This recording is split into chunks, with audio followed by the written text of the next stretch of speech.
Ladies and gentlemen, welcome to Aquarian Anarchy. I am Chad. Marcus and Nicco are behind the screen waiting to come to you. We're talking about Nicco's ancestors of freedom tonight, and one of them is Malcolm X.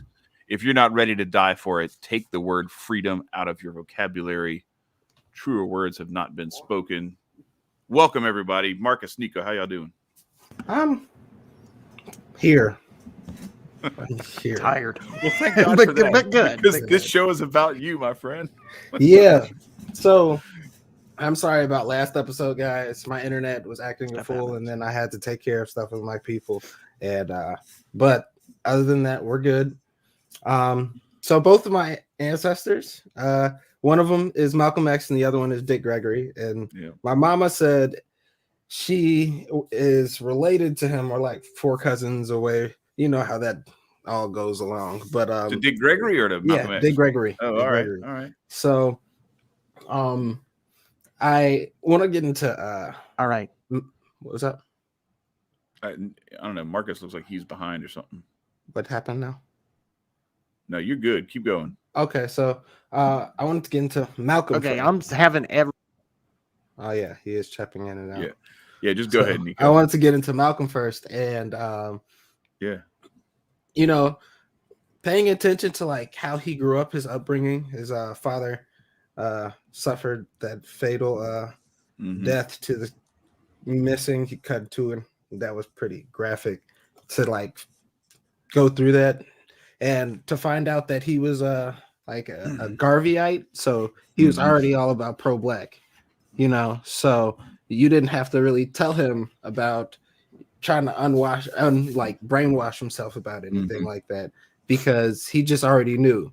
And that's like, that kind of like hits a bell for me, not because like my parents taught me that way, because I wasn't taught that way.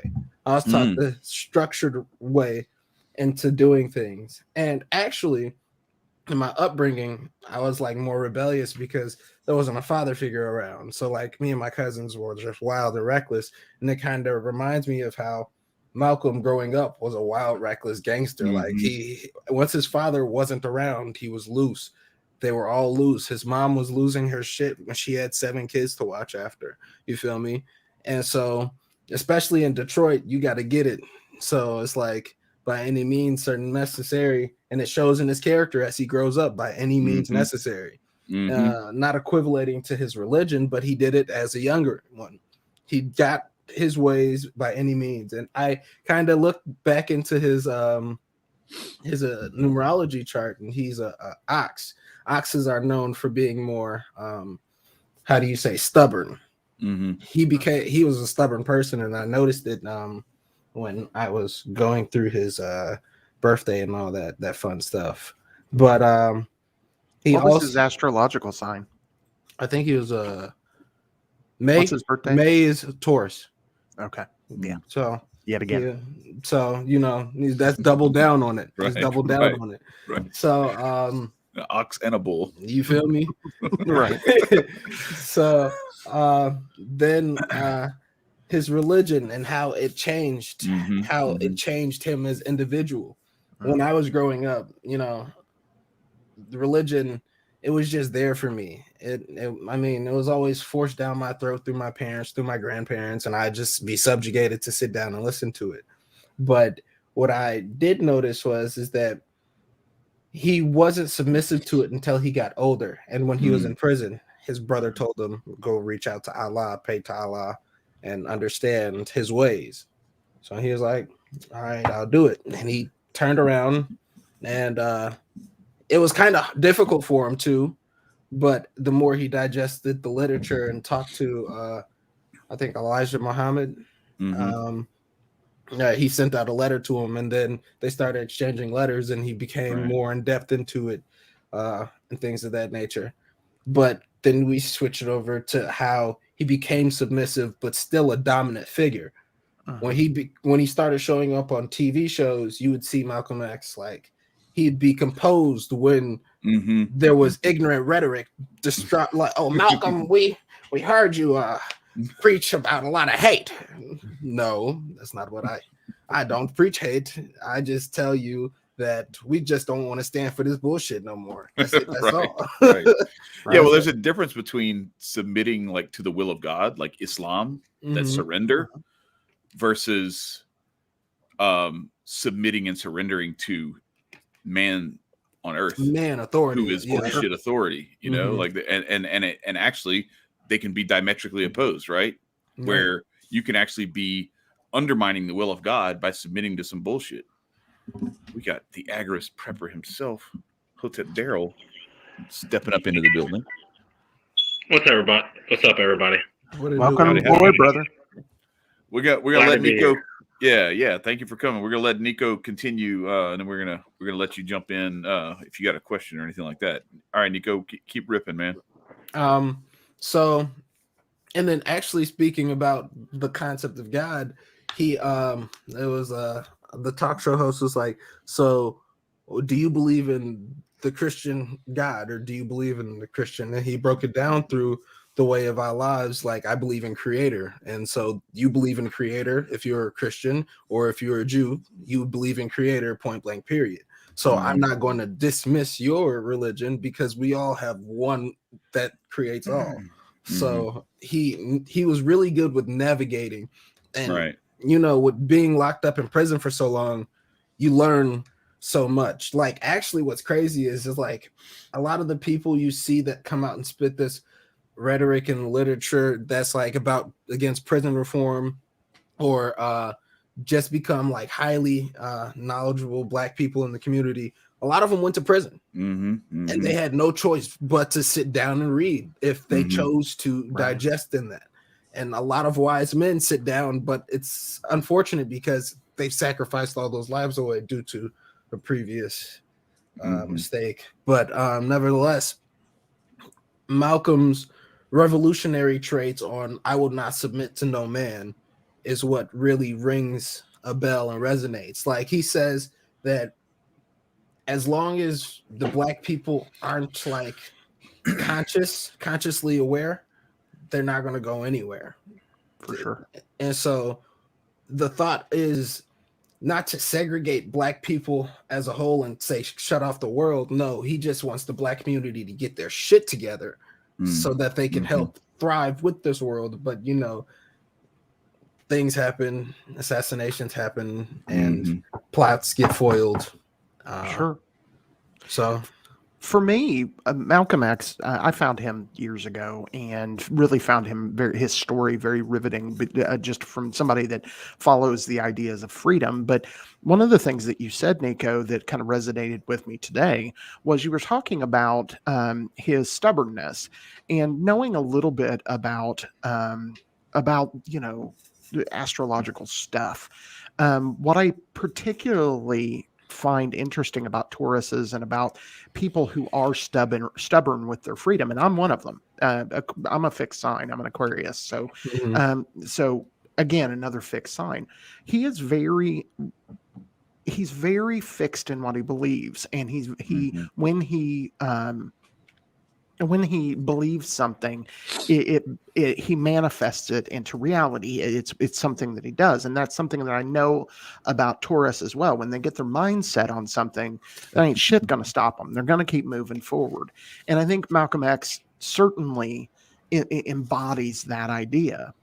And you mentioned, you know, assassination, and he was certainly put to death by the federal government. I don't care who wants to believe that maybe they used other people as the means to make that happen. I think there is plenty of evidence that he was assassinated. Why they assassinated him, I think, was what you were talking about. It is that he started seeing no compromise. Nobody but God am I going to follow? And that included the state. And because of that, I really do believe, you know, there's a huge socialist impact on the Black community at that time.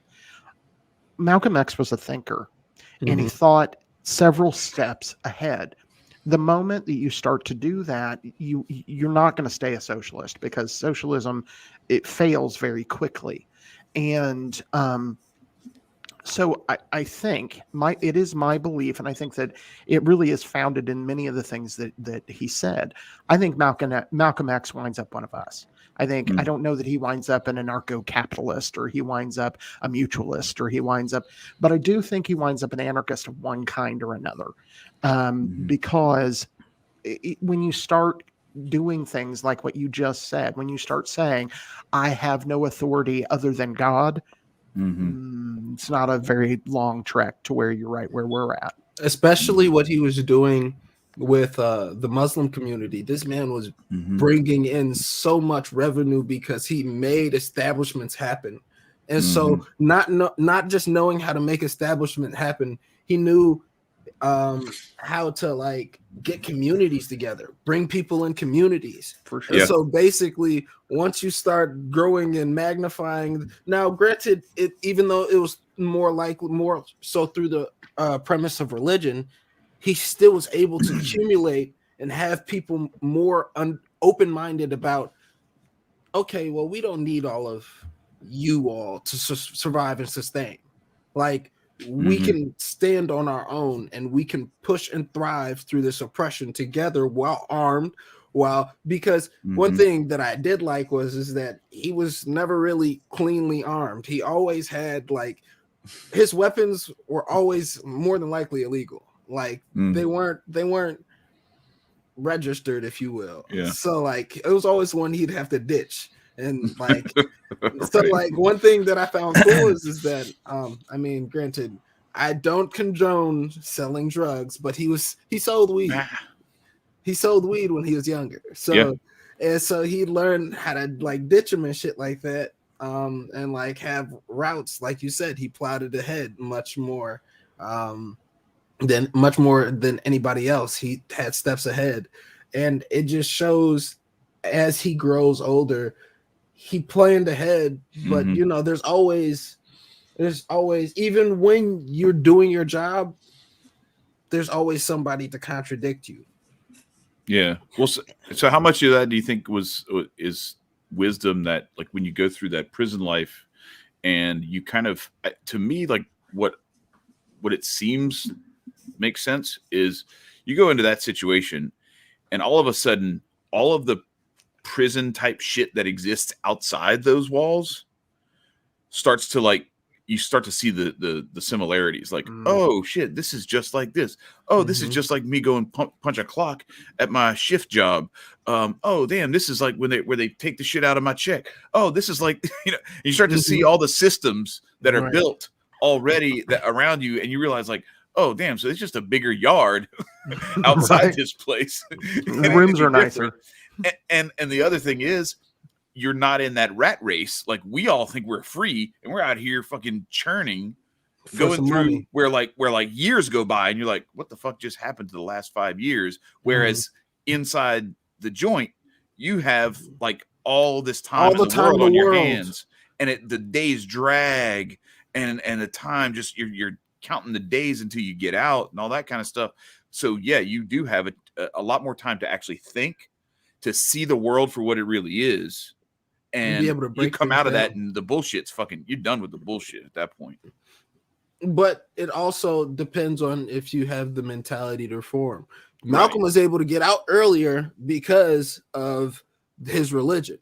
And so once he was able to establish himself and basically show people how it was done. But what sucks is that he was capped off. And what's cool is that Dick Gregory and Malcolm X, they were cool with each other. They were around the same time.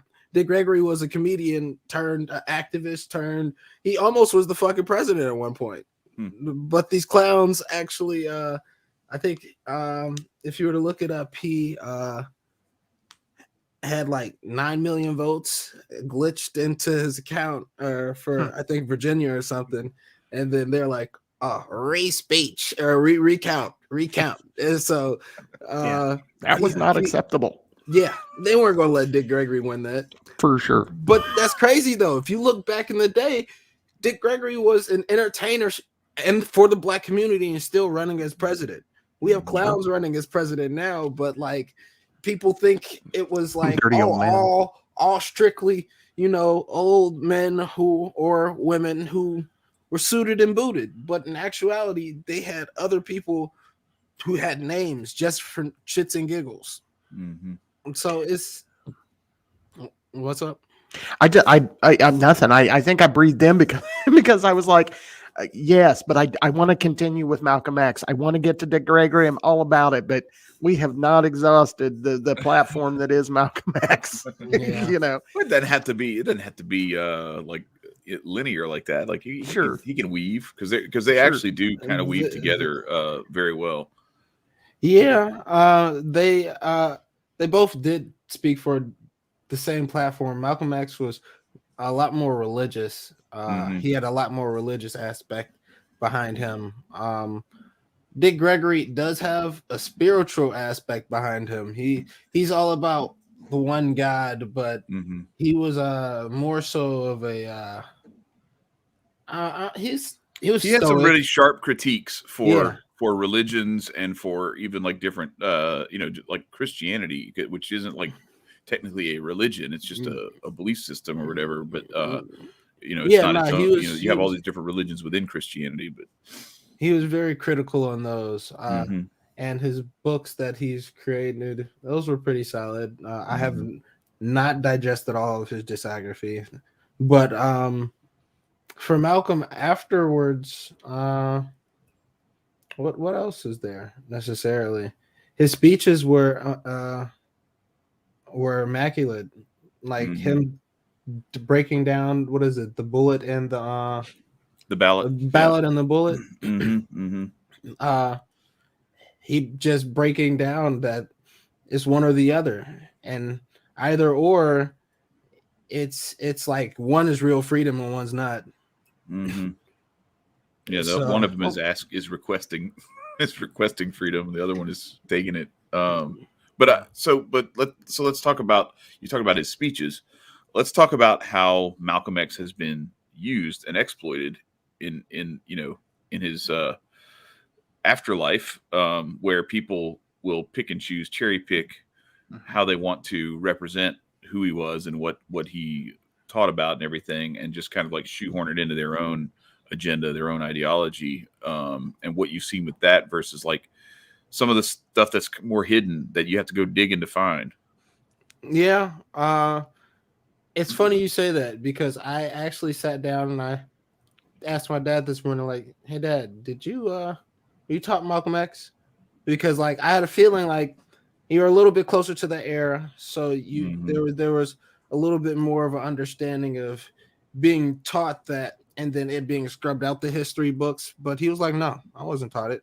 Malcolm X died the year my dad was born, so I would assume that like maybe he was gone into detail a little bit because he was a little bit more recent.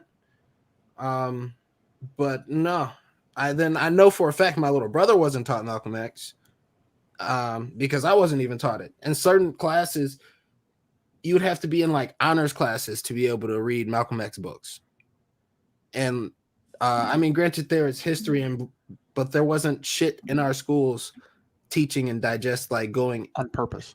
Yeah. And I was like baffled by it because it's like he is such a critical like revolutionary leader, and so like you can't just like put out movies and like biopics of him and then say this is Malcolm X and then like snuff away because right. Like, don't look at any of the stuff he wrote or the stuff he said. He's the devil, but don't look at why. They He's like the devil, but don't make sure you don't study the devil. Right, you feel me? They called his ass Satan in prison. And so it's I don't know. Like I haven't really read a lot of his literature that he's written. I haven't read probably like his letters to Isaiah Muhammad, not Muhammad, Elijah Muhammad. Let's see. it's just his personality that was really what resonated with me. Yeah. Well, I think that's part of his charm as well, and why the powers that be feared him so much. You know, imagine, I'm a relatively charismatic person, right? Mhm. I got radical Voodoo ideas. Santa Claus. That's what I call Right. you. Yeah, right. I fucked it up and said Aquarian Anarchy Santa Claus on Sonny Johnson yesterday. But what I It's meant all to good. call you was Voodoo Santa Claus. Nice. Anyway. Yes. But can you imagine if I were a Baptist and I had that pulpit every week? Mm-hmm. God decided that that I wasn't going to get assassinated. but imagine. So what Malcolm X had was that personality that just grabbed on to people of I mean, come on, you don't get a whole lot more white than me, and I'm caught up. Right, I'm caught up in Malcolm X. I find him an inspiration, and for that they had to stop him. They had to do something about this black upstart who did not bow, would not capitulate, would not take a knee to them ever. They had to do something because he was going to acquire more people around him, and they couldn't have that. Another thing that was really threatening, I think, about him though, is like how measured and like precise he was. For sure. Like this wasn't somebody who was like talking out of his ass or like, kind of flying off the handle. Now he could get upset. You could feel a passion in some of the speeches that he gave and things like that. But it was always with like this precision and this like metaphorical, like poetic way of describing what he was trying to describe, to like really like cut through all of the facades that everybody might have put up and everything. And so when you have something like that, like back to your point about charisma, but then also like there was a steadiness about him that's like really scary, because it makes you wonder, like, okay, how do we take this guy down without taking him out? And ultimately, I guess they figured, we can't. So that's what we got to do. Right. And the thing is, I've been immersed in Seventh-day Adventist stuff for the last week or so, because my wife's cousin had a big to-do at his church, and we've been watching what happened as it involves the jab, and because they are standing up to their church. And one of the things that that Ron pointed out is that the powers that be want, and I don't remember if this was particularly Ron or one of the guests, but one of the things that they want you to do is, but I think it was Ron, they want you to like give in. They want you to be not perfect like them. They want you to give a little bit on your principles, because then it makes them feel like that they can give a little bit on their principles, and you're not any better than them. Or not feel guilty about it, right. But when you have, and then he points this out, and I think that I've adopted this mentality myself. I have the force and power of he says Jesus Christ. I would use God, but when you have that force and power of Jesus Christ behind you, there is nothing that can stand in your way. And Malcolm X had Allah behind him. And there is not a bit of doubt. There is not a bit of doubt that God was speaking through his mouth to the people that needed to hear it. And from what I've seen so far, it's excellent. It's very well done. Yeah, it's good stuff. So, but what I'm saying is, they feared his consistency. They feared, shit, he means this. He's not kidding. This is 100%. He's gonna. We got to do something. And to add another component to that as well, Malcolm X is a good-looking dude. People, when you compare, when you look at what the world wants to see in their leaders, whether or not it's good or not, doesn't matter. He's a good looking dude. And you're going to have women flock into that dude. The more popular he gets, the more bigger he gets. And once you get women, it's a wrap. Yeah. Once you get a woman crowd behind you, you can take over the masses of the world. Like that's look, if you can get a group of angry black women and have them pointed at a certain subject, I promise you they will crumble within the next 35 minutes. I've seen it. Espionage game on point. Their cruelty is 1,000% when it can be. I can only say this because I have a black mom, everybody. So all right, look, he's above water for now. Let's let him talk. For sure. Hotep Daryl, you got anything you want to ask Nicco or add to this? I mean, just on the, I guess the most recent part. But yeah, America or most nations at all, they've always needed a great front man. And, the better look in the face or the cleaner the image. I mean, for sure. I guess, probably any president probably could have gotten away with as many drone strikes as Obama. But, it's like, it's a little hard to imagine, like, this guy kills babies, Right. Mm-hmm. Yeah, and imagine. Yeah, so that's true. That I didn't even think about it like that, but like, yeah, if they can make Obama can be the face of murdering people all over the world, they're like, look, if we're capable of doing that with good-looking people who run for president, we can't let this Malcolm X guy get around here talking to people. They're not going to believe any of the shit that we say about him being Satan. God damn. And it's so hard to believe it. Like, I mean, like, no, I mean, this guy looks like, he could be my neighbor. He couldn't be doing that. I mean, like, that's crazy. That must be a conspiracy. Mm-hmm. Yeah, and it's obvious that works because it's what they do to us. Again, go back to what they try to picture anarchists like. We're always white. I would point out that now you can't see one of them, but we got two beneath me and Chad here who are not Caucasian. I know it's weird, right. But they're always white. They're always, strung out on heroin. They're always this or that. And they were doing the exact same thing. I mean, beyond all nonsense, Elijah Muhammad does not look like your neighbor. He just doesn't. Malcolm X did. Malcolm X looked like he was your brother-in-law. If my neighbor was like really, really short, he would look like my neighbor. No, I don't know. I think Elijah Muhammad kind of had a little bit of that. Dick Gregory too, but I think Dick Gregory kind of had that. He had a sharp tongue. He had a little more. I was gonna say he didn't have that polish that Malcolm X had that made Malcolm X effective for what he was doing. Now I appreciate Dick Gregory for there's no veneer. There's no sugarcoating, none of that shit. No. He's just like, he's going to tell you, he's going to hit you. I mean, he's a comedian. He has like that same thing with punch. Like George Carlin, like that punch that just goes right through everything and says, listen, it's funny because like people who are actually really humorous, like real funny people, they can say some of the most offensive shit and fucked up shit, and people who normally would have their sensibilities offended by that cannot help but laugh. Right.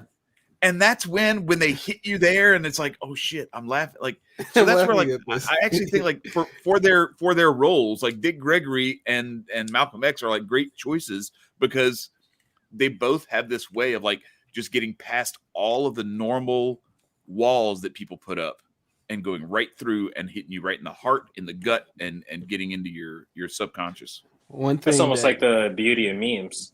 Yeah, for sure. What were you gonna say, Nicco? Nah, Dick Gregory damn near was a walking meme, but with authority. Like, no bullshit. Like, there was the interview he had with the guy, and the guy asked him a question. He was like, "What was your favorite black? Movie?" And he was like, "Ain't no black." It was right. But then he went. It was like Django, I think. He said his favorite movie was Django, and he saw that bitch 45 times, 46 times. I think he said. Yeah. But he was like, him and that, huh? Like he tell you like, hey, shut up. I'm talking to you. Like, yeah, I think I saw the same thing that you saw because he was talking about how they had this. They had a movie and it was like there was a black director, but it's all white people in the movie. Yeah, He's like, you think? He's like, you know that because it's your job to know that. He's like, well, you think if my mama goes to that movie, she's gonna think it's a black movie? It's like, yeah, on, he man. was snapping. But that's what they on him. do. Like they're like, all right, we'll let you direct this movie. It's all about white people. You know, like congratulations. Here's a cookie. Look at Obama. Perfect example. That dude looks like a black dude. That's about it. Yeah. You know, Well, and he's like, everybody around him is trying to put down some black people. You know, well, he's like racially ambiguous, so it's kind of like it's like a wild card where you can play it to your benefit however you want. Right? How did Joe Biden describe him? He was like clean cut, articulate. Yeah, exactly. So Daryl. Oh, sorry, Nicco. Go ahead. So I love that like vulgarity about Dick Gregory. One thing that I've noticed as a child and growing up is I'm a vulgar individual. Like I will smile with you and I have a good time, but I just love to curse. Like I will curse and I will have fun when I have fun when it like smarter people curse. Like that's just how it is. Like not smarter, like everybody who curses is smarter than the individual, but it's something about it could be poetic at the same time. Yeah. And that's what he kind of did. He turned the poetry of his cursing be like a punch in the gut, but it's like a love tap that hurts, but like it resonates so it doesn't hurt because you consciously become more aware of everything. So it does have a certain the cursing has like a certain way of like adding, superlative and comparative like spice because I go back to the old Chris Rock thing where he's like if I tell you you have a fucking beautiful wife, it hits different, like it's just a different thing. But to say, it's like seasoning your words. Exactly. Right. Yeah. Hey, some cayenne on that motherfucker. Yes, exactly. You know what? I actually wholeheartedly believe this. Cursing is the first form of censorship. Kiss my black ass. So I will say I won't let my kid curse until I'll censor that little nigga until he's maybe a good 16, 17 because it's you're full of shit, man. You can have fucking boondocks working in your house, man. No, you think you're gonna do that? Aaron Magruder dropped down some knowledge in the boondocks. And he cursed in it. I don't have to be Mr. Bill Cosby Huxtable and keep my words clean. No, that's bland, bro. I need that flavor, and Dick Gregory provides that. He's an old Southern man that and he was plugged. Everybody loved him. Everybody in the black community loved him for what he did and how he spoke about the truth and things of that nature. I bet you if George Carlin was alive, he would still be loved by the European and Caucasian community. That's simple as that. He would be loved in a certain part, and he was an anarchist. Both of them were anarchists at the end of the day. They both had their ideas of their own freedom, and they both had their own ideas of separation and believing that is a bigger form of being grounded and really starting the foundation was getting black people shit together. But black people don't want to listen. And I think it's important to have voices like Dick Gregory's, or for that matter, name the comedian who is challenging. And the reason is it comes back, and people, I've already gotten hit. Oh, John Lennon was a socialist. Okay, well, the motherfucker talked some truth when he said that the government does not handle comedy. They don't know how to deal with it. They'd have no idea how to, if they get made fun of. Oh, they don't know what to do with that. And people, the facts are that people's ideas are molded. I mean, think about the comedians that have molded your life beyond Dick Gregory for you, Nicco. Think about, I know I grew up with my parents watching Robin Williams. And Robin Williams made a massive impact on my ideas and thoughts because I'm busy laughing. He's on coke running all over the stage, Right. screaming about shit, but I'm laughing at him. And I think George Carlin had a very similar way of being. And I think for white people, I guess Bill Burr is probably one of the closer in our time, and obviously Chappelle for the black community. But Jim Gaffigan. No, yeah, probably not Jim Gaffigan. he's super white though. I'll give him that. He's super white. Now I'll give him this. So they did like home births for I don't know if all of their kids, but a good bit of their kids. And so this is years ago before all this shit this last couple of years happened, right? So he's one of his things. He says somebody was like, "Oh my God, you didn't go to a hospital?" He's like, "You mean that place with all the sick and dead people?" Right. Nope. It's like, what did he say? He said, "You mean the one where the person who was in this bed the day before is dead now," or something like that. And I was like, "Oh my God, this guy." Yeah. But there's look at the before this, the new invisible enemy was taking people out the last couple of years. The top 3 leading causes of death were like heart disease, cancer, and like medical not malpractice, but medical malfeasance. Well, just like medical errors, like that kind of stuff, shit like that. So anyway, it's one of those things. So I shout out to Jim Gaffigan for being at least semi woke. Now he eats like trash because if he eats Hot Pockets, I mean, God, Jesus, man, like hospital's the least of your worries, bro. Right. But now back to Dick Gregory.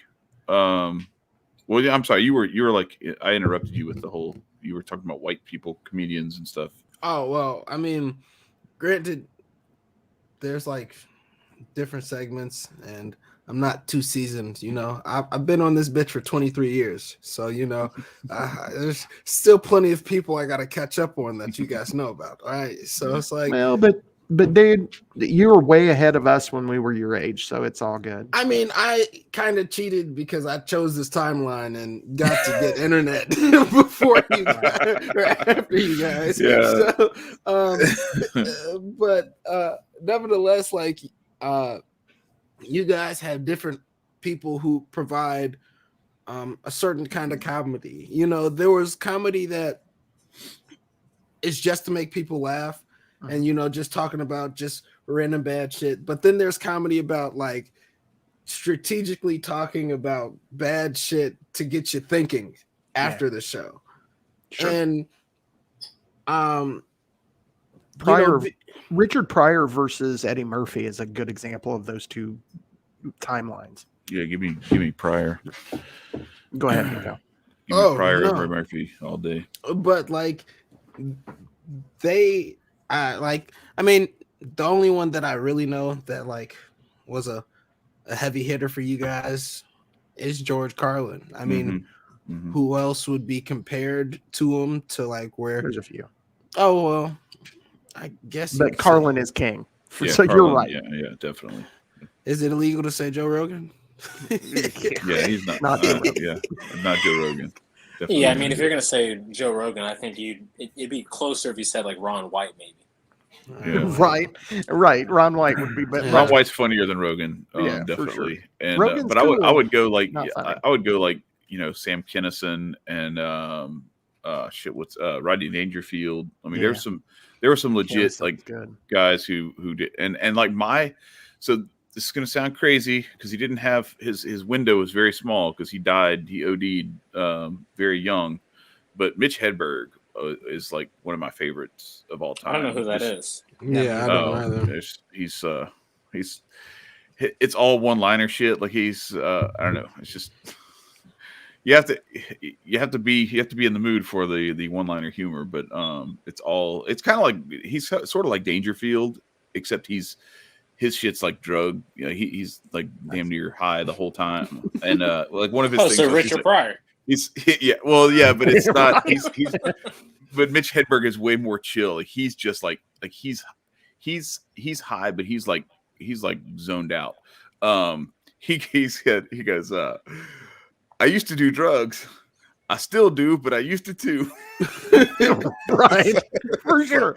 That's the kind of shit. I that, identify like, with I that. like the FedEx truck driver because he's a drug dealer. He doesn't even know it.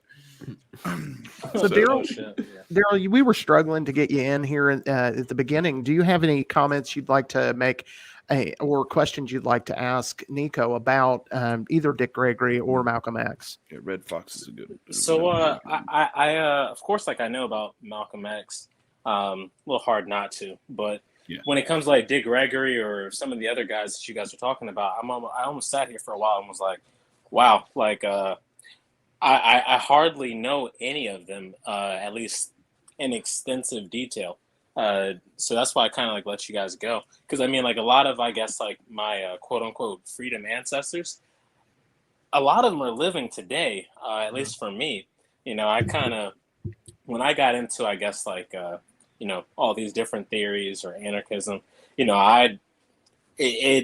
was I guess I'm more inspired by the guys who were inspired by the names that you guys have given. Like, I mean, That's okay. Even if I were to say, like, you or Chad, it's like, you guys could tell me all about Rothbard and everything else. And, Chad had tried to get me to listen to the audiobook for me, because it was going to be hard for me to be able to read Anatomy of the State. And as I'm getting through it, just the beginning of it, I'm like, I don't think this is really for me, because I know all this shit is bad already. Right. Yeah, it's more. Yeah, I see what you're saying, because it's like, like, tell me something I don't know, Murray. Yeah, right. I'm like looking for him to like give me some game changer statement, but I'm like, no, all of this shit's bad, shouldn't exist from the beginning. Right. And for you to need this book, it's almost like you're just not looking at things objectively. It's like you're still looking at it through a lens that you were given, like, not something you naturally acquired. Yeah. Yeah, and I think that's the strength of our movement as it's moving forward. Y'all get it from go. Chad and I had to be stupid for a while. Cassius Cam knows. He said, I don't have a girlfriend. I just know a girl who would be really angry if she heard me say that. That's my man, Mitch Hedberg. But yeah, for sure. I mean, I get what you're saying. I remember so many people when I very first got introduced to Adam. He was at my house, long story short, and I hadn't read Freedom, and he was like, "Here, you got to read this. This is the ultimate red pill, and you're gonna be wowed." And it is an excellent book, to be certain, excellent. Mm-hmm. I knew everything I read in that book, every single thing. It's more for other people. It's more for the people who argue with us. It's more for them than it is for us. Can you send me one I can send to my dad, because this man's stuck. It's online. You can get it for free. I used to. You mean a freedom the answer book? Used to be yes, Nicco, I can. Now Look, it's not. If I can give them all away. If you can fax it to me, I'll take every single piece of paper. I'll go to the stove. We got a what they call a Staples. Free. It's free in PDF. It's free in PDF form. It's free online in audio form on YouTube. And, but you know what's not free? This Patreon. Hold up, I have hold on.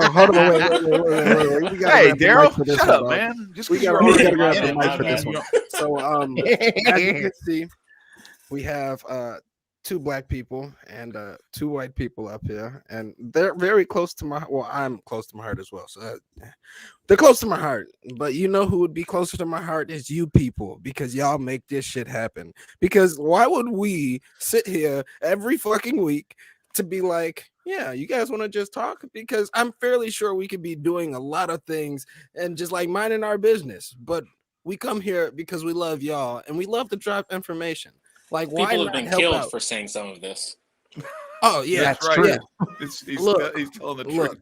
Look, we drop gems, and y'all can drop some too.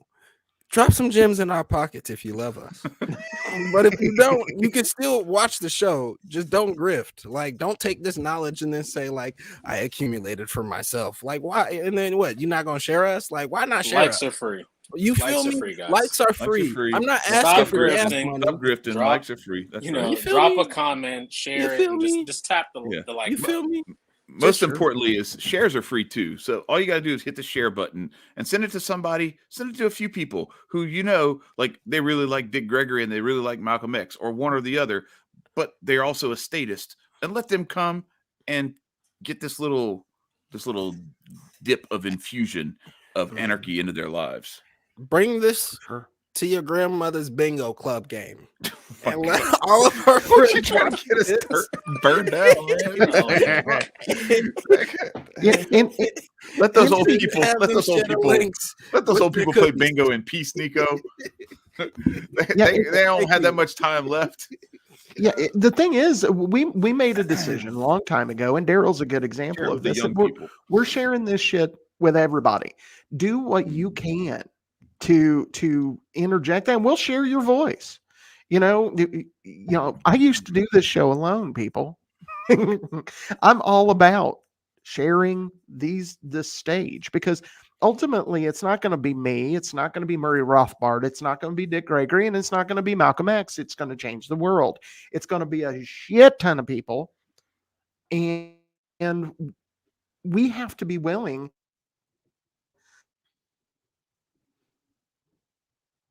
Is that me? We have to be willing to keep talking even when Marcus' camera freezes. to put them on So- the stage. And do I thought that Oh, was that's a neat. good one. That Am was I a good back? face there. That was a good face for you to freeze on. You look like you were having fun, and there was somebody under the table initiating that fun for you. But anyway, no. So what Marcus was trying to tell you is, it's not going to be me. It's not going to be Marcus. It's not going to be Nicco who revolutionizes the world. It's going to be you, and I mean all of you. Everybody who's out there who's seeing this, who has a chance to share it with somebody else, who has a chance to see it, who has a chance to go and dig into some of this literature. If you're not sold on the idea of anarchism and of voluntary association and voluntary interactions with people, go look into this stuff. Like we're not trying to beat you over the head with it or anything like that, but go read some of this stuff. If you're not buying into this, go read Rothbard. I know what Daryl was just saying was he's already aware of all this stuff, so it wasn't news to him. It was just like, yeah, duh, I know all this shit already. So, but if you're a little skeptical or it hasn't quite clicked for you, it's some good literature to really fast track yourself to understanding the nature of this monstrosity that is the state. These are when they can do an internal investigation and find no wrongdoing when they murder an unarmed person in the street. Don't think that they are going to take it easy on you just because you believe in them. Yep. You know what though? The revolution will not be televised, Mm-hmm. but it may be streamed. And hey, my man, I love that. What really got me, I guess, because I guess like a lot of times I come across as like super black pilled, as if like there's no, like, I see no hope, and it's not that I see no hope. I just see that a lot of times we're looking for somebody to cape for us, and it's just not going to happen. Like where I got, I guess, like pushed over the edge. You would think it would have been like on this, through this podcast, and a lot of it has been. But there was, I saw something from Malice where he was like, does it make any sense for us to have, the country elect one person that handles everything for us, like from foreign policy to just you name it. Like it just doesn't, like, what if I don't like our current president for his stance on the Second Amendment, but maybe I happen to like him on the First Amendment? Like it doesn't quite make sense that this system is structured to really like push people collectively forward, and maybe being collectively pushed forward is actually the problem. Like it doesn't add extra emphasis on the individual. And at that point I was like, yeah, you know what, I don't want one idiot to just try to like save me from everything, because he's not going to save me. No number that I'm going to call on the phone is going to save me. There's no one who's going to save me but me. And so like if I don't do it, like me sitting around like trying to look for someone else to save me, I'm just not going to get saved. Right.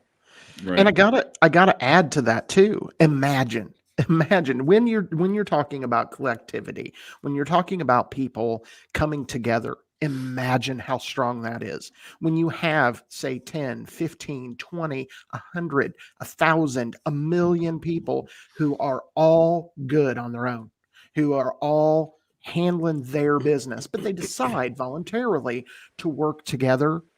What can stop that? There is nothing that can stop that. Not a thing. You know, Yeah, see, we Absolutely. all got here voluntarily. Like, Mhm. there was no gun to anybody's head that said, "Hey, you know, you will be here at 5 p.m." Right. and you know what's crazy is that like I was telling I don't know how many times I'm going to keep having this debate and debacle with my father, but I was telling him, I was like, you know, you win with community, right?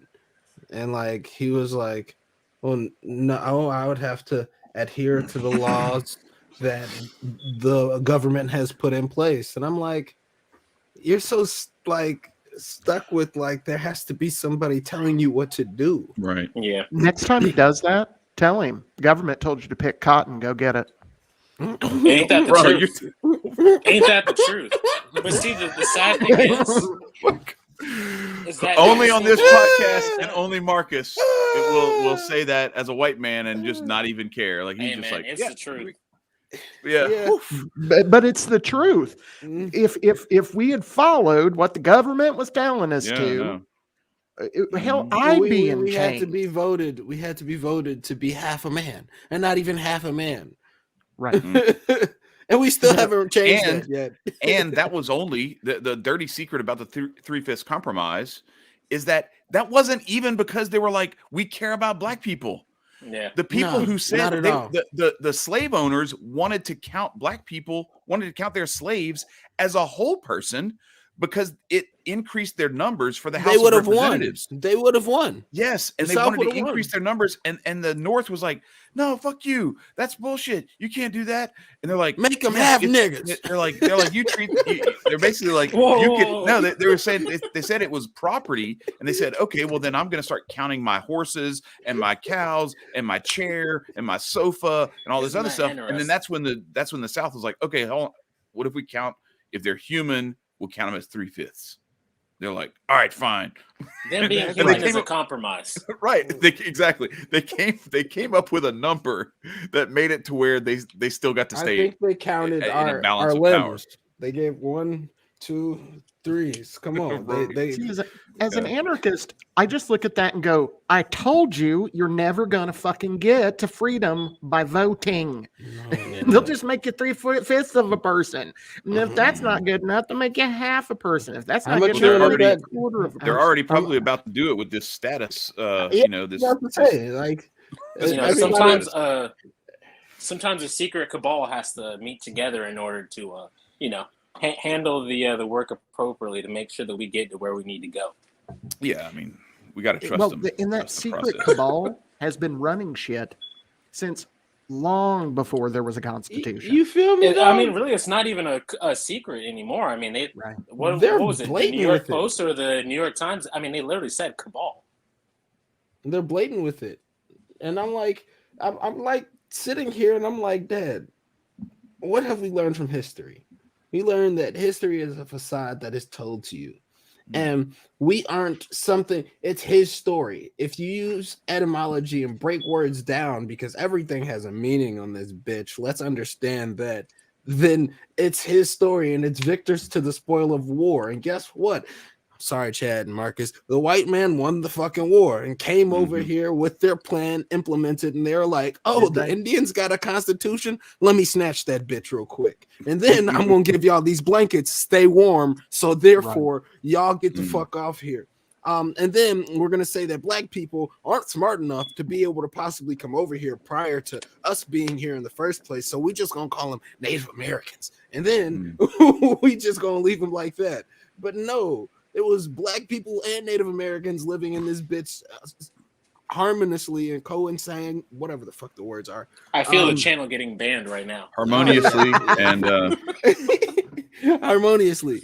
And like they want to fluke and flaunt the numbers of like the proportions of black people getting here because it makes no sense how you go barely come over here the first time of sea travel, and so you go tell me you gonna go over to Africa, and then you barely made it there, and then you gonna come over here, and then these niggas that you brought from over there are gonna completely fine. They're gonna be healthy and bulky and work all the land and labor that you wanted them to in the first place. No, and on top, let me not.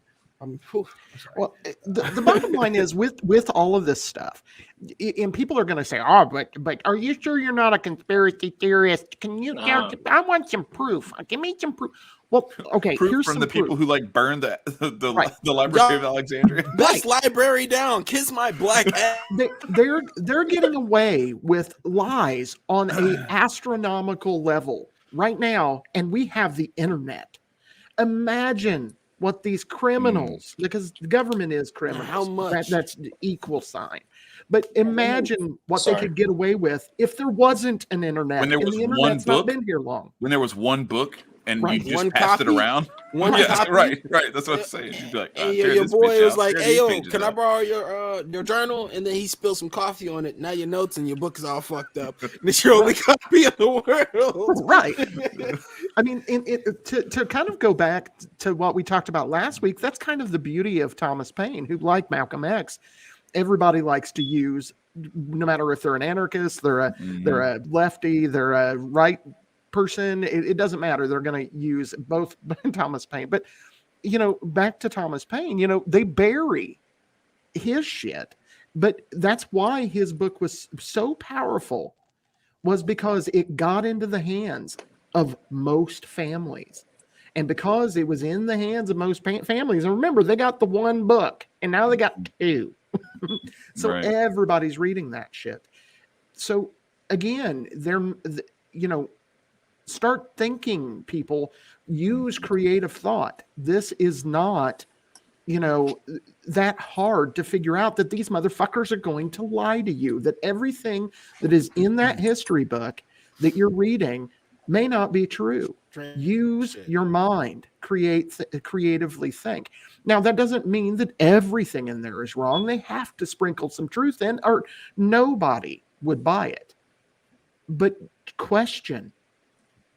And I think all of these men that we've talked about have done that. Go ahead, Nicco. Mm-hmm. No, they've all questioned, and they've all questioned to their best regards possible.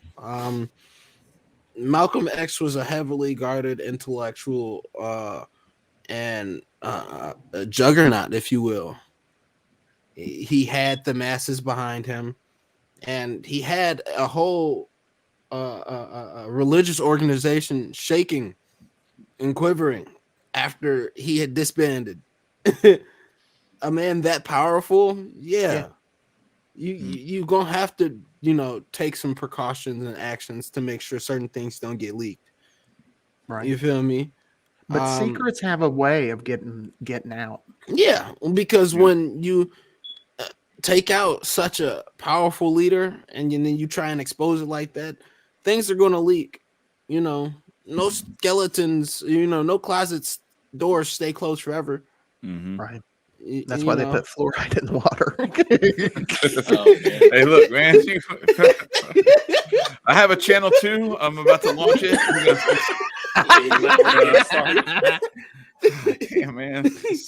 I will say this, though. Stone tablets were the original Twitter. The character limit was a lot smaller. But can you imagine, trying to be how long it took? Yeah, that's what I was saying. That's why it was the original Twitter. Because, you were like, listen, no more than 140 characters on this bitch, because I'm not gonna be here all day. What do you want to say? No, you got to take some words out of there. That's too much. You start. You sure that's everything? That's everything. All right, let me get to chiseling. Fuck that shit. It took 10 days to write each one of those commandments. Stop lying to me.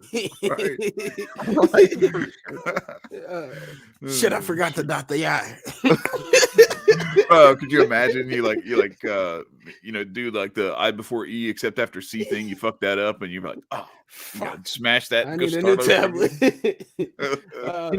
Someone in the chat said, how does Charles Darwin still accepted? Kim said it took 1,000 years to get a retweet. Right, for sure. He's absolutely right.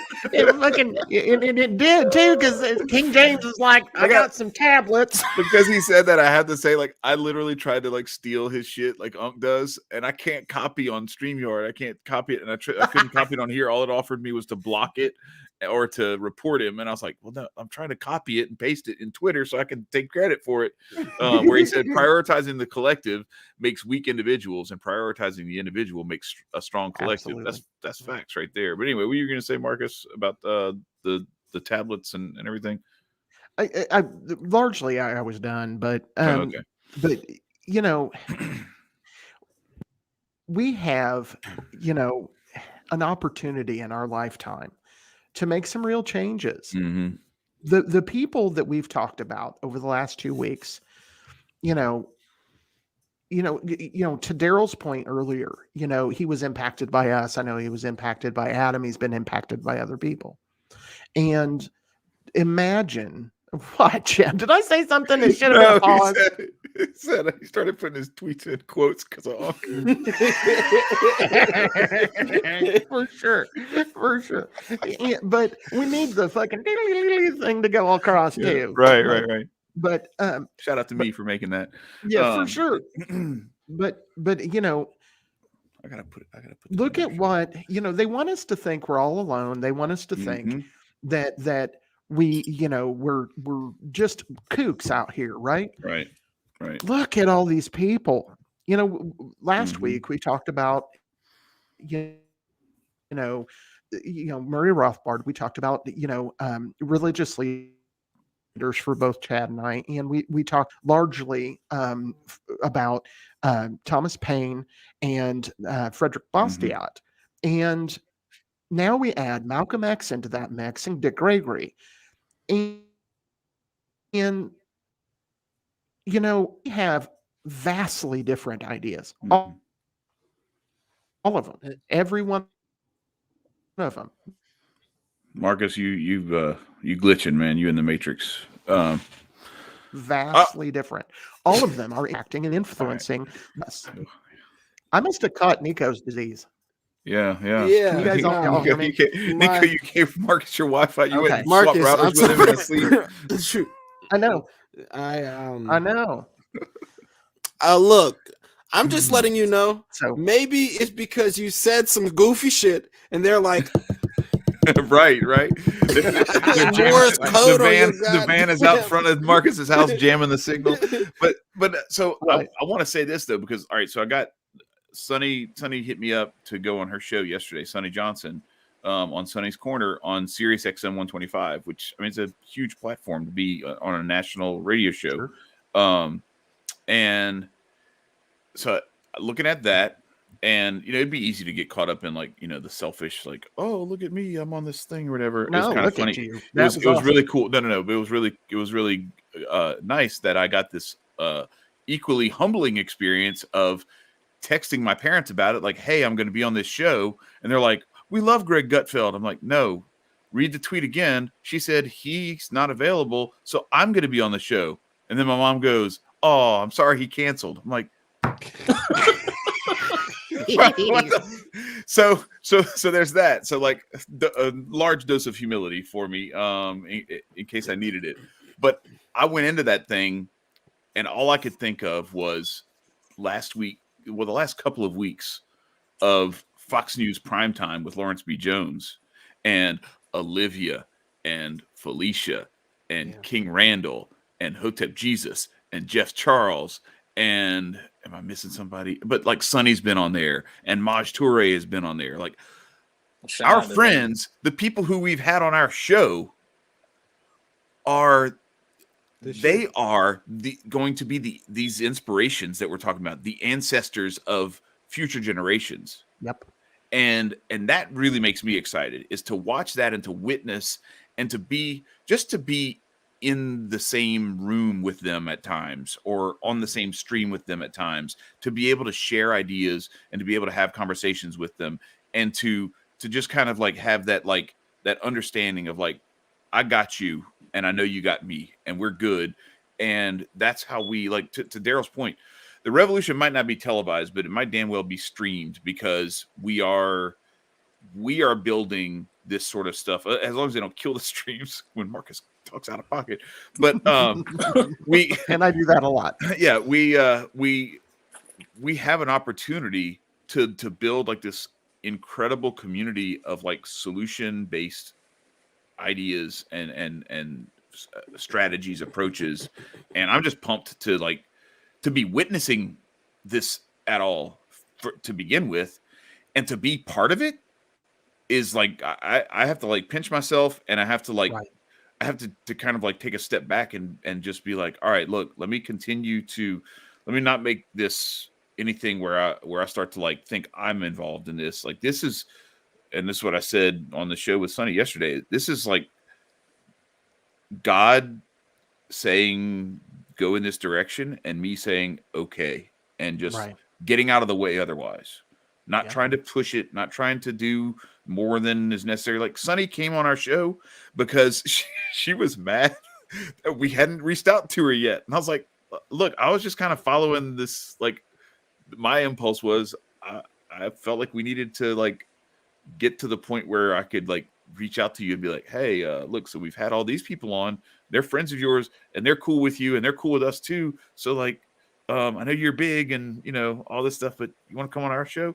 And she was actually, you know, in the cut watching, you know, like, hey, when are y'all going to invite me on? Damn, I feel left out. Right. And the thing is, I'm proud of us. I'm proud of what we've built.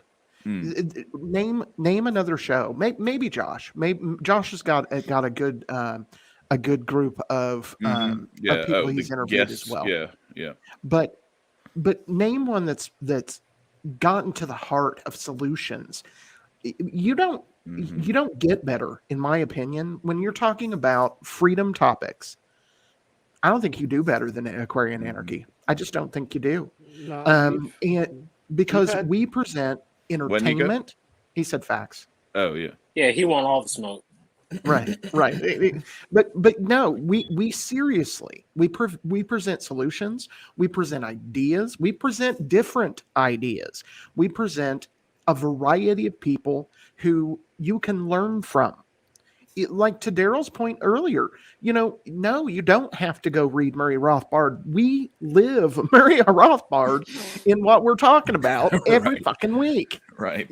You know, so these people, we are, you know, a long time ago, because I have a weird spirituality, and with Voodoo Santa Claus. That's right, Voodoo Santa Claus. I like it. Can we get Christmas hats? That. Can we get? I would rock a Christmas hat with like. I am working seriously on getting us hats.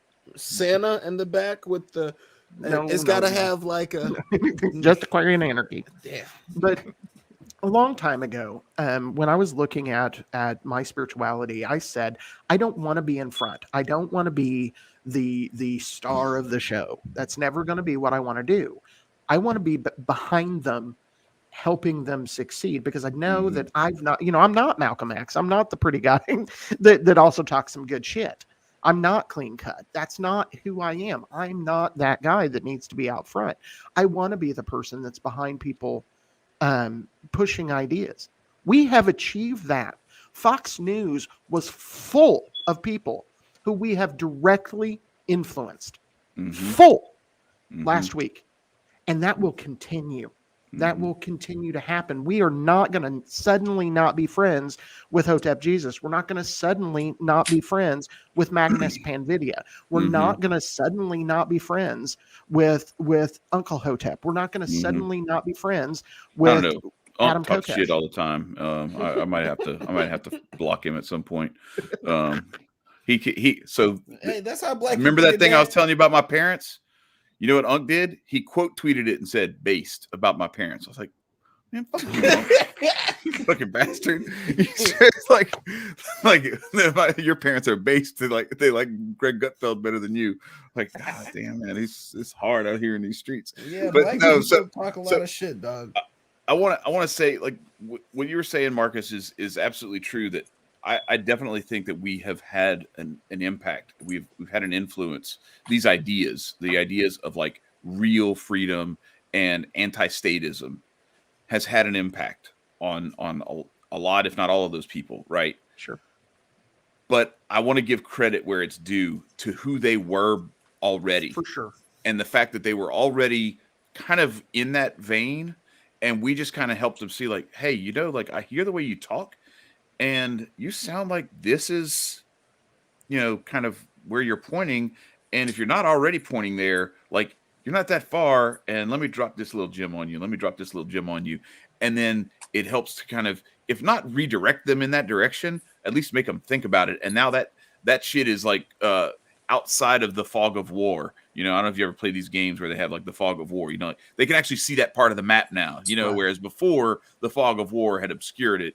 So yeah, not to downplay the influence that I think we've had, because I you know, we're doing what we're doing for a reason, but I just want to recognize that these are some amazing people who are already on a path to like this solutionary mindset to begin with, and we just kind of like, you know, sidled up to them and them to us, and we just kind of started sharing like what we see in the world, how we see some of these solutions. Because look, Sonny has influenced me to like take a little bit.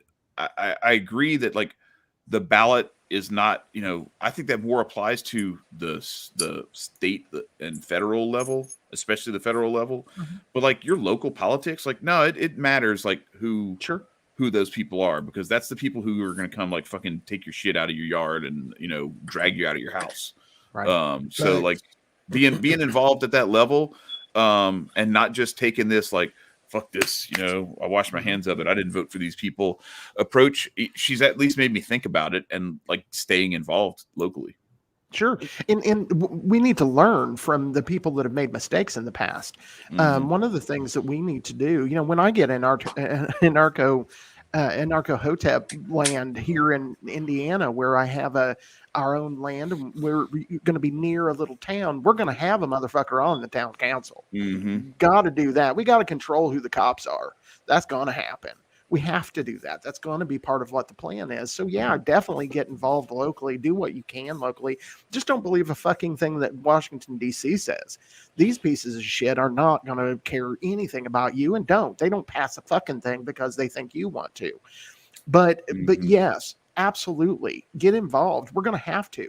You know, when Osho, and his original name was Rajneesh, he was a spiritual leader. He took over a town, I think it was in Utah, and he tried it was to be in Oregon. Oregon, was it wasn't Oregon? it? Yeah, Okay. yeah, it was in Oregon. I knew it was out west somewhere.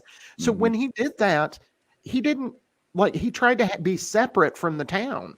You're going to fail because people are going to be scared of your ass. And that's exactly what happened. But when you integrate and when you start literally taking over your town, when you start, you know, and when they see that you're not taking over with a weapon, you're taking over with ideas, and you're looking at them and saying, hey, don't you think there should be a barrier between us? In my state, it would be Indiana, between us and Indianapolis. Don't you think it would be better to not spend our money on a bunch of dumb shit that they're telling you should? Shouldn't we do that? Those people are going to go, yeah, you know, that makes sense. And they're not going to care as much that you're called an anarchist or that you're called a libertarian or you're called whatever. They're not going to care. You're their neighbor. So all you got to do is convince a motherfucker. So we need to learn from the mistakes of others. And one of the mistakes that have been made is setting ourselves apart. We're not going to survive apart. We have to be part of this community. It's one of the strengths that Hotep Jesus brings. He talks about, you know, don't rage against the machine. Take over the machine. Become the better. Be better. Teach better. Counter economics. Exactly. It is counter economics. So well, I want to bring it back to our man Nicco here. So this episode is about you and your ancestors in freedom, Dick Gregory and Malcolm X. If you can, your favorite bar from each of them. My favorite bar from each of them. I said it earlier. Where Malcolm X, it's by any means necessary. Because at this point, what the fuck is going on? Yeah, time for pussyfooting is over. Yeah. You feel like this absolutely, needs to stop. Like, I was sitting down at the table with my pops again, thinking, I'm like, he's so stuck in the idea of like government But it's like, dog, the forefathers came and gathered up and shot the bitch up and said, I want all of this. This is mine now. I'm sick of y'all controlling my life. Like, this makes no sense whatsoever. So we need to adapt and adhere to all of the previous people who stood up for revolutions and who stood smart and controlling in their situation and know exactly how to move, because we have somebody in Indiana who can take over. We have somebody in New Orleans that can take over. We can have somebody in Illinois. Like, even the people in the audience are able bodies to help take over their communities. And that's where you start your forest fires. If you want this bitch to light on fire real fast, what you do is you light a fire in the corner, and the other corner, and another corner, and then you just blow at it. But I have to say, we are not trying to light shit on fire. Yes, we are. Metaphorically. He's speaking metaphorically. Yeah. I'm just saying. So what I'm gonna say is, I'm like, is it so much that we're looking to take over things, or would maybe the better method be that we're just trying to, you know what? Because by taking over something, I think that's almost the equivalent of when people are like, well, I mean, if the Democrats are ruining everything, well, then just go Republican. Well, no, I mean, because that whole system is fucked to begin with. Like, yeah, of course, on a local level, we do what we can. But I think more so the idea is that, like, we just start doing more for ourselves. I mean, you guys saw what I posted in the chat today. I'm gonna try to loosely go around it, obviously, because I don't want to get the channel banned. I mean, you know, but when people are starting to put things in your water and it's a public utility, or when people are trying to put things in your food and that's a public utility, grow your own food. Start to look at these situations where you're given a problem. And think, well, how can I go ahead and build something for myself where I can completely avoid this fuckery? Because they're going to try to force it on me. But if I just say, you know what, enough's enough, I'm just not going to take part in the system, then I'm building something that's going to be a competitor to that. And so it's going to be like, well, do I want to possibly take the chance of going to X store and for sure getting the store-bought poison? Or would I rather go to my friend Marcus's house where I know at least he's going to be growing something that's good for his family and good enough for my family to eat as well? You know what I mean? Like, we have to build something that's completely counter to the actual controlled system, where it's like, you know what? If you guys want to go that way, then you go that way. But look at what we have over on this side. And so what would you rather make the choice on? Absolutely. My terminology was poor in saying taking over. When I say take over, I don't necessarily mean like force thought ideology. I necessarily because that's what they do. Yeah. No. Because at the end of the day, I don't want to force nothing on nobody. Like, I'm not here to tell you how to move, how you breathe, what you eat, and how you go to sleep at night. I'm not here to do that. I'm just get the fuck off me. Yeah. Like, can you stop breathing down my neck, Clarence? Like, I know that you're behind me, but the lunch lady ain't this man the food yet. So it's like, I need my space. Everybody needs their space. Everybody needs their personal space, their personal rights. Because Clarence has got his dick out.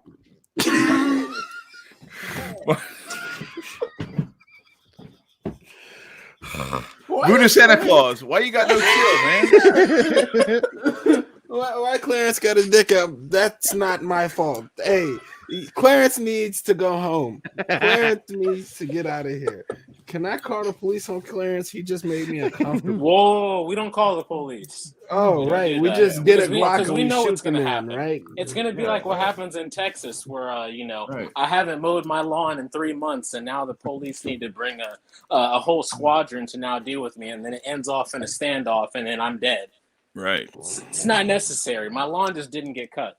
Right. So look, don't hate on me, Daryl, because I haven't opened it all the way yet. I mean, I opened it a little bit, but like, this is another one of the things. This is one of the other things. I can't hate on you because I have to get. My daughter moved out, and so we got to move everybody down a room, and I'm taking over one of the rooms. It's going to be my podcast studio / 3D printer factory. I have. You did the hardest part. You got started. Yeah, I have 7 reels of filament ready to go. Let's go. like 7 kilograms of that shit. Let's go. It's on. If you want to know what we're talking my about, son's join already- the Patreon. Yeah, my son's Right, already for trying sure. to monetize my shit. He's like, "Hey, can I make stuff and sell it?" Because what happened was, I told them all, like, when they had the little drippings there where everybody got $600 or whatever. I was like, "Hey, look, all right, so tell me what you want to invest in. You tell me what you want to invest in." So like my daughter had like a weed land stock that she wanted, and so I got that. Got her a couple of shares of that. Got my son. They wanted Roblox, and it was like really high. I was like, "You sure you want it at that price?" And he's like, "Yeah." I was like, "You sure?" He's like, "All right, no, just go." So no, so he's like, "No, it's fine. Like, we'll wait." So anyway, I fucked up and I didn't buy it when it dipped, and then they had a great day the other day, a great quarter, and their earnings came out. It popped to like over 100, and so he's like, "It's cool, just don't charge me for all the stuff about the 3D print." I was like, "Oh god damn, this kid's gonna kill me. He's gonna make me. He's gonna tax my ass for that shit." Finesse. Yeah. So anyway, but that's one of the things that, because a lot of times there's like some of it's just simple stuff, like something breaks at home, and if you can go get the part 3D printed. Now, because some of the stuff is like, it's a plastic part that has like a little thing sticking off of it, and you can't really fix it. Like, it's unfixable. Once it's broken, and then like you have to go buy another whatever the thing is.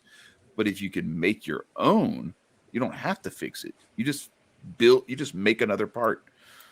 And so anyway, there's that, and then there's some other things that we will not discuss here that are going to be printed. And the Patreon. Basically, stop buying shit and just make it for yourself. Yeah, it's a lot easier. Exactly. It is. And then on top of that, it uses your brain and adds more wrinkles. So therefore, you're smarter at the end of the day. Absolutely. You know, at the end of the day, I want to cover a couple of things because Chad's got him a little banquet to go to here in a minute. Yeah. But there's a couple of things I want to say. First of all, we've been working on hats for a while. My goal is to get at least 10. I'm looking at pricing right now, and I'm going to get an Aquarian Anarchy, at least 10 of them. Obviously, the four of us, I'm thinking Jonesy are going to get them. I'm thinking Tim will probably get one, but I do want to let you guys know that hats are in the works. They're probably going to be my Christmas gift to everybody. And appreciate it. If I can't do Voodoo it, Santa Claus, I know, is real. but I'm working on that. Is this a taxable gift? Do I have to declare this? No. Right. But let me know if you'd rather have a baseball hat or or what are they called? Snapback hat, the flat brim, whichever one you'd rather have. Let me know. Snapbacks, like if you got hair or something, dreads or whatever, it's easier because you don't have to like strap it on. Sure. I usually wear like dad hats and stuff like that. So yeah, let me know which one you prefer and in the chat, and we'll do that. Second thing I wanted to talk about is that that we're just getting ramped up, people. Mm-hmm. We've got good things on the way. I look forward to, in our chat, you'll notice Cassis Cam. I don't know if Chad's reached out to him yet. I have. We have not scheduled because I had to get through this week of work and everything. We might do if Cam, if we can try right now. Like if you're ready for this coming Sunday, we can do that. We don't have anybody this coming Sunday, right? No, we don't have anybody. Yeah, so we got Cassius Cam and I got Chancellor lined up too. We might be able to go to Wednesday. Because my schedule, I kind of like Sunday. You like Sundays? Yeah, this is better. Like we have more live viewers last 2 Sundays than we typically have, even when we have like really good guests and stuff like that. Okay, let me shut the fuck up. We're gonna do Sundays. My bad, boys. Sundays is working. But no. So the other. All right, there we go. All right, so next Sunday, Cassius Cam. I'm gonna get him and Nicco to battle rap or something. Why are you putting me in no, this just position? joking. I will say this though, so I didn't get a Dick Gregory bar. It would be one of his like retorts and Like, Yeah. that's all I got. Like he sounded like he pump faking Yeah, you. So I'm sorry, I do not have like that's fine. anything That's fine. off the top. I can look up something real quick. No, it's all good. It's all good. I just didn't know Mhm. if you had something, that just kind of came. Nah. It doesn't even have to be like a line. It just like like a thought, like a thought that he had that I thought really that he resonated had with you. Yeah. one thing for sure Dick Gregory did for me was how he was actually dropping a whole bunch of gems and like for like getting how he got the black people community together opposed to how Malcolm did it, the rough, the gritty, kind of way. Granted, Malcolm did it the same or did a rough, gritty way, but he did it the more I guess subtle route. Yeah. Dick Gregory wasn't more so Yeah, he was as in your a face. abrasive. Yeah. He was an abrasive punch, but it was verbally. Everything was verbal. Like he most definitely was able to reach the masses with just how he spoke. And when he put you in your place, it wasn't something that like you're supposed to feel ashamed about. When he put you in your place is because like that's just how older people are. They want you to sit down and they want you to listen. Like they want you to pay attention. Back in the day, they played no fucking games whatsoever. My grandmother, she's cool and all, but nah, she's strict. She has her structure. And so they don't play none of them games. But that's when times were with like when men and women were a lot more stoic, but they had their shit together. Yeah. So they weren't politically correct. No. Tell a motherfucker what it was, because that's what it is. And if you don't like it, sit the fuck down and you have nothing to do about it. And I honestly, I kind of hope that's coming back. And I think it sort of is, because I'm getting like this vibe of when you have the courage to do that sort of thing, that like there's actually a whole bunch of people who there are a whole bunch of people who are attracted to it.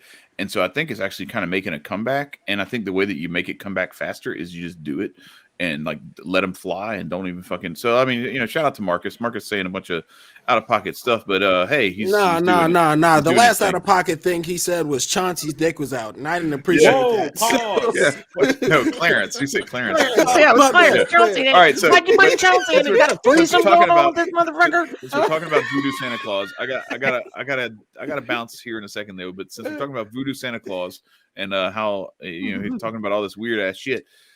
One of the things I thought was really interesting, and I've heard this before, and so I don't know if like Dick Gregory was one of the first people to really like put this out there publicly, but he was talking about how like his mom used to work extra jobs for like 2 weeks after Christmas to pay for them to have shit for Christmas. And he's like, you're gonna try to tell me a white man brought me that stuff, mama? Like you did all that stuff, and then you're gonna give the credit to this fat old white man, right? And that. Right, and that right, exactly. And so like, motherfucker don't even live on the spot. Yeah, growing up as a white kid, like that never even crossed my mind. I'm just gonna be perfectly honest. Like I never like considered like it's just like I was like, yeah, he's this big fat elf that lives in the North Pole, and he comes down and gives everybody gifts. I don't know why he does it, but shout out to that man. He's fucking dope. Bringing me shit. But you start thinking about it, and I can understand why like my parents wouldn't be like, oh no, it's cool, why would I give him credit for this? Like, no, they were just like, nah, that's cool, whatever. He's a saint, we're Catholic, all this kind of stuff. But growing up as like a black family, like I'll be damned if I, you know what I mean? Like it's kind of a mind fuck if you think about it, to have people. And for him to see that as a kid, like, right. Why are you giving this white man? Yeah, my mama cut that shit short with me. She was like, Santa Claus ain't real, nigga. I bust my ass every fucking weekend for these. yeah. So I was like, and then I was like, I was cool with it because his name was Nicholas, so like Saint Nick. I was like, I went to a Catholic school, so it's like I got an extra peppermint candy stick, so I was a cool kid. But other than that, like. Nah, like fuck that shit. I'm not gonna like traumatize my kids. Like I go to my coworker's house and they're like, "You celebrate Christmas, Mick?" And I'm like, "What? why the fuck would I celebrate Christmas? Like, what sense does it make for me to be like, yeah, I'm gonna let this man come down the chimney and get you guys White gifts. man breaking in your White house. man breaks into your house. Yeah. You take all the credit for the hard work your dad Right. and your mom did all year. Like, what the So he my crib, and it's okay for him to take my credit. So no, like I'm not gonna like. Why do we do this, kids? Like, why do we take away the parents' hard work? Then Don't have to. It goes away to somebody else. Like, nah, that's stupid. And so, yeah, Yes. I knew some shit was up when basically at my house we would leave out about like 2 Budweisers for Santa. I'm like, this is really fucking weird. I'm like, this is That's the for same other- beer dad drinks. God. Yes, Here's a exactly. pour I'm a little like, bit hold for the on. elves. This guy's entire job is to to completely visit the entire country or the entire world overnight. But he drinks the same beer that my dad does, and I'm like, I don't think he should be operating a sled like that. And I'm like, hold on, why would my dad offer up his beer like that for Santa? So it just never clicked to me. That's Well, great. all right. So check this out, Nicco. Here's a funny story about actual Saint Nicholas, the actual saint. So at the Council of Nicaea, this is back in like 300 something, 326 AD, somewhere in that range. 360 is what comes to mind. Anyway, so there's this guy Arius who's been doing. I think he was singing songs and stuff like that, and it was all this. The shit was catching on, and it was this stuff about like Christ not being like divine, that he was just like a dude. He was just a guy, you know. So they show up at the Council of Nicaea, and in front of everybody, Saint Nicholas just jacks him right upside the jaw. Says, "You will not say that about my Jesus." And so that's why he's my favorite. Well, I have to interject. Yeah, go ahead. you can't. The internet said, "Fuck you and your interjection." Some Psych, bitch. You ever been yeeted by the internet before? Dude. What happened? Oh man. Oh fuck, bro! I was like, you almost choked me to death. Oh, that was funny. Look at him. So He's y'all still do, frozen. you know. All right. So am I back yet? I think so. you're We back. can hear you now. It seems like it. All the right. video hasn't So- come back up. All right, now it is. All right. Good. Anyhow, Hilarious. this is from my good friend G'day, who is a voodoo low of death, and he likes to pick on Shingo, who is not the voodoo low of death. He is the king of the universe, if you will. And he is a very, very awesome dude who happens to be a black man wearing white and red. He said, "Motherfuckers, we got us a Santa Claus. Shingo our Santa Claus." This motherfucker brings you gifts of freedom. For me, the spirit of Santa Claus is the spirit of giving. And I do believe in him. And I believe in him right now. I will believe in him the day that I die. Because I want peace on earth, goodwill to men. And that's the spirit that is Santa Claus. And that spirit is embodied in the Orisha named Shingo. And for me, my Santa Claus doesn't look like me. My Santa Claus is a big old black dude wearing a red and white robe who absolutely loves everyone and gives gifts to everyone as well. Now, hear that now? We got us. Does he talk like somebody- Isaac Hayes too? We got somebody For who sure. can take black people, and he's coming in here crib, giving a white man gift. Right. Looking to kick it. That sounds like a home invasion, but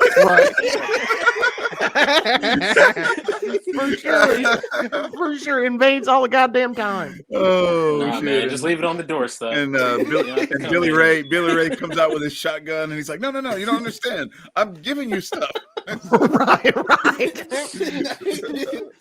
Oh shit! All right, look, hey, it's time. I got to bounce. on. This has been awesome, Nicco. Good shit tonight, man. That was Yes, sir. great, and For sure. we appreciate your ancestors of freedom Hey, for sure. And Daryl, can thank I- you for coming on, man. Yeah, go ahead. Daryl, I appreciate you, G. Yeah, but the no nigga problem. tree on the account of you jumping in this out this bitch like hopscotch, like jumping rope, bro. It was kind of tough, Man. because I was laughing. man, but you I know- had to keep a We're straight trying not face. to laugh while Marcus was talking. It was hard. But I appreciate it nevertheless, because Yeah, it was difficult. I needed another brother up on the stage. Thank you. Well, man, I'd be happy to come by, more often. But yeah, literally, I had the situation all mapped out. But I'm just glad at least, was able to get things corrected and to be able to get in here. Yes, sir. Yes, sir. We're still we here. appreciate you. We appreciate you, my G. Mm-hmm. All right. Appreciate everybody. And as Marcus's Santa Claus would tell everyone, stay free. Peace.